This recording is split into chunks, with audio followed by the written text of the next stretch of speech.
Asma al-Assad, Syria's first lady, treated for breast cancer. The wife of the Syrian president, Bashar al-Assad, has been diagnosed with breast cancer. Officials confirmed on Wednesday that Mrs. Assad was receiving treatment for an early-stage malignant tumor. Born and raised in London, the Syrian First Lady has been a highly controversial figure. She was one of 12 people placed under EU sanctions in 2012 over the government's violent response to the Syrian uprising. A photograph of Mrs. Assad and her husband was posted on Twitter together with the words, "Mrs. Asma al-Assad begins the first stage of treatment for a malignant breast tumor that was discovered early." The presidency and its team wish Mrs. Asma a speedy recovery. A dual British-Syrian national, Mrs. Assad attended school and university in London before becoming an investment banker.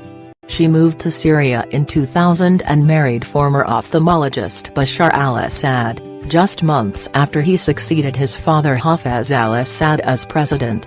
The couple were initially presented as reformers and as a change from the repressive rule of the late president, with a glowing portrait of Mrs. Assad published by Vogue in February 2011, and since deleted, describing her as the freshest and most magnetic of first ladies.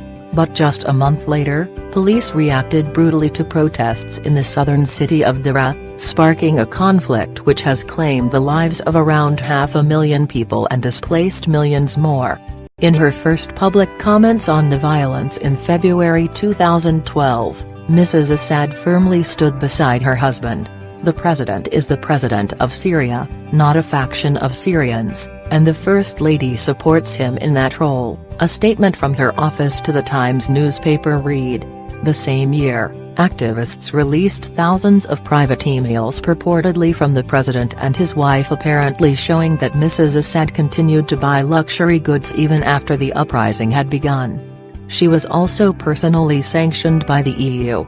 She did not speak to foreign media again until 2016, when she told Russian state-backed television that she had previously rejected offers of asylum abroad.